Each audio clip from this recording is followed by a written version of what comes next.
हिंदी व्याकरण विराम चिन्ह। आज हम विराम चिन्हों का अध्ययन करते हैं। विराम चिन्ह, विराम चिन्ह किसे कहते हैं? विराम का अर्थ होता है विश्राम या रुकना। अर्थात वाक्य लिखते समय विराम को प्रकट करने के लिए लगाए जाने वाले चिन्ह को विराम चिन्ह कहते हैं। वाक्य लिखते समय विराम को प्रकट करने के लिए लगाए जाने वाले चिन्ह को विराम चिन्ह कहते हैं। पहला है पूर्ण विराम।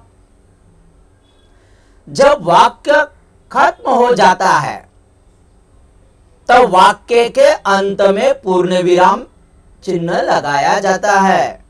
जब वाक्य खत्म हो जाता है तो वाक्य के अंत में पूर्ण विराम चिन्ह लगाया जाता है।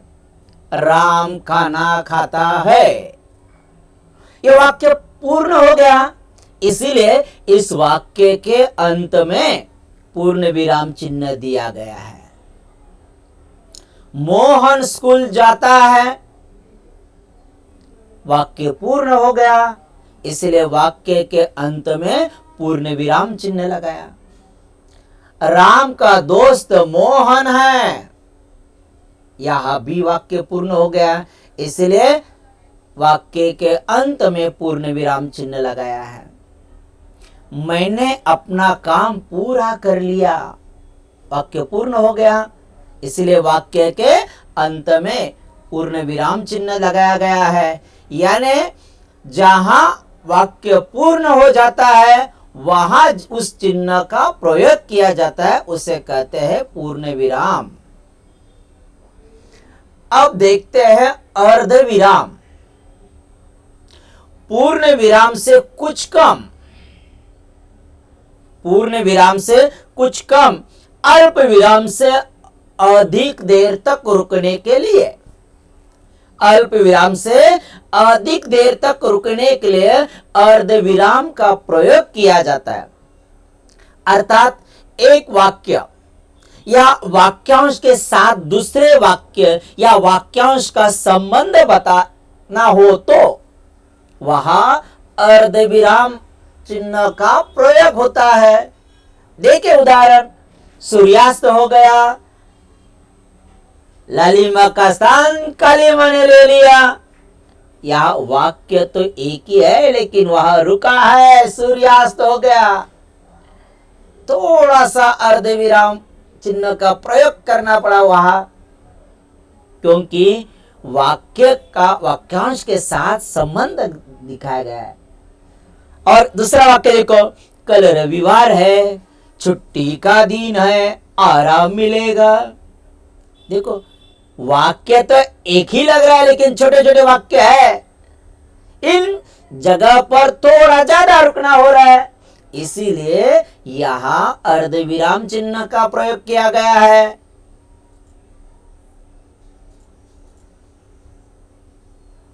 अल्प विराम, जहां थोड़ी सी देर रुकना पड़े, जहां थोड़ी सी देर रुकना पड़े वह अल्प विराम चिन्ह का प्रयोग किया जाता है। अर्थात एक से अधिक वस्तुओं को, अर्थात एक से अधिक वस्तुओं को दर्शाने के लिए अल्प विराम चिन्ह लगाया जाता है। जैसे एक से अधिक, एक ही प्रकार के है, कई नदियों का नाम है, कई पहाड़ों का नाम है, कई शहरों का नाम है, लेते समय एक एक एक एक लेना शुरू किया तो वहां अल्प विराम चिन्ह का प्रयोग किया जाता है। जैसे राम, सीता, लक्ष्मण, हनुमान, ये सभी भगवान के रूप पूजे जाते हैं। राम के आगे अल्प विराम चिन्ह लगाया है, सीता के आगे अल्प विराम चिन्ह लगाया गया है। जैसे दूसरा उदाहरण देखो, मैंने भारत में पहाड़, झरने, नदी, खेत, इमारत आदि चीजें देखी थी। तो पहाड़ के आगे अल्प विराम, झरने के आगे अल्प विराम, नदी खेत के आगे अल्प विराम। यानी जहां थोड़ी सी देर रुकना पड़े वहां अल्प विराम चिन्हों का प्रयोग किया जाता है। और जहां एक से अधिक वस्तुओं के, जैसे व्यक्तियों के, प्राणियों के, पंछियों के, शहरों के नाम लिया जाता है, वहां भी अल्प विराम चिन्हों का प्रयोग किया जाता है। प्रश्नवाचक चिन्ह, प्रश्नवाचक के अंत में प्रश्नसूचक चिन्ह का प्रयोग किया जाता है। अर्थात जब किसी वाक्य में सवाल पूछे जाने का भाव उत्पन्न हो तो उस वाक्य के अंत में प्रश्नवाचक चिन्ह का प्रयोग किया जाता है। उदाहरण, वह क्या खा रहा है? क्या, ये शब्द ने प्रश्न किया ना, इसलिए आगे प्रश्न चिन्ह लगाया गया है। राम बाजार से क्या लेकर आया था? क्या, क्या शब्द से प्रश्न किया गया, इसलिए वाक्य के अंत में प्रश्न चिन्ह दिया गया। सीता के पिता का नाम क्या था? क्या यहां भी प्रश्न किया गया? यानी जहां प्रश्न पूछा जाता है उस वाक्य के अंत में प्रश्न चिन्ह लगाया जाता है। विस्मयादि बोधक चिन्ह, वाक्य में हर्ष, विवाद, विस्मय, घृणा, आश्चर्य, करुणा, भय इत्यादि का बोध कराने के लिए किया जाता है। अर्थात इसका प्रयोग अव्यय शब्द से पहले किया जाता है। यानी जहां आपके मन की भावनाओं को प्रकट किया जाता है वहां विस्मयादि बोधक चिन्ह आ जाते। हाय, आहा, छी, अरे, शाबाश, इस प्रकार के शब्द जब आ जाते हैं ना तब मन की भावनाएं निर्माण हो जाती है। इसलिए इन शब्दों के आगे विस्मयादि बोधक चिन्ह लगाया जाता है। हाय, वो मारा गया। हाय शब्द के आगे विस्मयादि बोधक चिन्ह लगाया। आह, कितना सुहावना मौसम है। आह के आगे विस्मयादि बोधक चिन्ह लगा। वाह, कितना सुंदर वृक्ष है। वाह, यह शब्द के आगे विस्मयादि बोधक चिन्ह लगाया गया। लाघव चिन्ह, किसी बड़े तथा प्रसिद्ध शब्द को संक्षेप में लिखने के लिए उस शब्द का पहला अक्षर लिखकर उसके आगे शून्य लगा देते हैं। यह शून्य ही लाघव चिन्ह कहलाता है। यानी किसी बड़े प्रतिष्ठित व्यक्ति या उनका जब नाम लिखते समय पहला अक्षर लिया जाता है तब उस चिन्ह के आगे जो शून्य देते हैं वो शून्य न होकर लाघव चिन्ह है। जैसे डॉक्टर के लिए डॉ लिखने के बाद डॉट देते हैं ना, शून्य लिख देते हैं, उसे कहते हैं लाघव चिन्ह। पंडित के लिए भी प लिखते हैं, लाघव चिन्ह देते हैं। इंजीनियर के लिए इंजी लिखते हैं, लाघव चिन्ह। उत्तर प्रदेश के लिए उ प्र के आगे लाघव चिन्ह का प्रयोग किया जाता है। वो शून्य न होकर लाघव चिन्ह होता है। यानी किसी बड़े तथा प्रसिद्ध शब्द को लिखते समय उस शब्द को जैसे कि पहला अक्षर लिखने के बाद चिन्ह का प्रयोग करते हैं, हम उस चिन्ह को लाघव चिन्ह कहते हैं। उसके बाद है उपविराम। जब किसी शब्द को अलग दर्शाया जाता है तो वहां पर उपविराम चिन्ह लगाया जाता है। अर्थात जहां पर किसी वस्तु या विषय के बारे में बताया जाए तो वहां पर उप विराम चिन्ह का प्रयोग किया जाता है। जैसे कृष्ण के अनेक नाम है, ये होने के बाद जो चिन्ह दिया ना उसे कहते हैं लाघव चिन्ह, सॉरी उप विराम चिन्ह।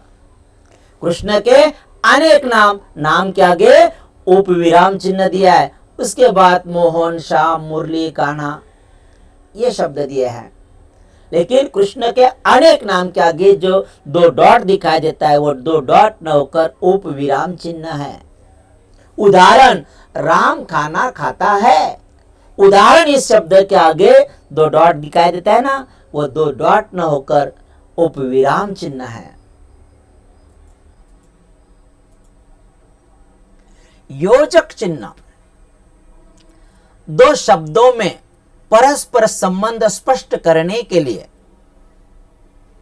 तथा उन्हें जोड़कर लिखने के लिए योजक चिन्ह का प्रयोग किया जाता है। 2 शब्दों में परस्पर संबंध स्पष्ट करने के लिए तथा उन्हें जोड़कर लिखने के लिए योजक चिन्ह का प्रयोग किया जाता है। जैसे उदाहरण, वह राम सीता की मूर्ति है। राम और सीता ये 2 शब्दों को जैसे जोड़ने के लिए जो चिन्ह लगाया गया है वह है योजक चिन्ह। सुख दुख जीवन में आते रहते हैं, सुख और दुख को जोड़ने के लिए, संबंध स्पष्ट करने के लिए जो चिन्ह दिया है वह है योजक चिन्ह। रात दिन परिश्रम करने पर ही सफलता मिलती है। रात दिन ये दोनों शब्द का परस्पर संबंध स्पष्ट करने के लिए जिस चिन्ह का प्रयोग किया गया है वह है योजक चिन्ह। अवतरण चिन्ह या उदाहरण चिन्ह किसी की कही हुई बात को उसी तरह प्रकट करने के लिए अवतरण चिन्ह का प्रयोग किया जाता है। किसी की कही हुई बात को उसी तरह प्रकट करने के लिए जिस चिन्ह का प्रयोग करते हैं उसे कहते हैं अवतरण चिन्ह। तुलसीदास ने सत्य कहा है, तुलसीदास ने सत्य कहा है, पराधीन सपनु सुख नाही, और उनकी जो बात थी ये बात अवतरण चिन्ह के अंदर लिखी जाती है। जयशंकर प्रसाद ने कहा है, जीवन विश्व की संपत्ति है, जीवन विश्व की संपत्ति, ये शब्द अवतरण चिन्ह के अंदर दिया है। राम ने कहा, सत्य बोलना सबसे बड़ा धर्म है, सत्य बोलना सबसे बड़ा धर्म है। ये शब्दों को, वाक्यों को अवतरण चिन्ह के अंदर दिया गया है। यानी किसी की कही हुई बात उसी तरह प्रकट करने के लिए जिन चिन्ह का प्रयोग करते हैं उसे अवतरण चिन्ह कहते हैं। कोष्टक चिन्ह वाक्य के बीच में आए शब्दों अथवा पदों का अर्थ स्पष्ट करने के लिए कोष्टक का प्रयोग किया जाता है। अर्थात कोष्टक चिन्ह का प्रयोग अर्थ को और अधिक स्पष्ट करने के लिए शब्द अथवा वाक्यांश को कोष्टक के अंदर लिखकर किया जाता है। जैसे अध्यापक चिल्लाते हुए निकल जाओ कक्षा से, अध्यापक चिल्लाते हुए शब्द कोष्टक के अंदर लिखा है। विश्वामित्र क्रोध में कांपते हुए ठहर जा, क्रोध में कांपते हुए ये शब्द कोष्टक में दिया गया है। धर्मराज युधिष्ठिर सत्य और धर्म के संरक्षक थे, युधिष्ठिर ये शब्द कोष्टक के अंदर दिया गया है। रेखांकन चिन्ह किसी भी वाक्य में महत्वपूर्ण शब्द, पद, वाक्य को रेखांकित करने के लिए रेखांकन चिन्ह का प्रयोग किया जाता है। अंडरलाइन करना उसे कहते हैं रेखांकन चिन्ह। हरियाणा और उत्तर प्रदेश को यमुना नदी पतक करती है। यमुना नदी के नीचे अंडरलाइन किया हुआ है। यह अंडरलाइन करना मतलब रेखांकन करना। गोदान उपन्यास प्रेमचंद द्वारा लिखित सर्वश्रेष्ठ कृति है। गोदान इस शब्द को रेखांकन किया गया। कृष्ण ने बरगद के पेड़ के नीचे उपदेश दिया था। बरगद शब्दों को रेखांकन किया यानी अंडरलाइन किया। यह अंडरलाइन के शब्दों को रेखांकन चिन्ह कहते हैं।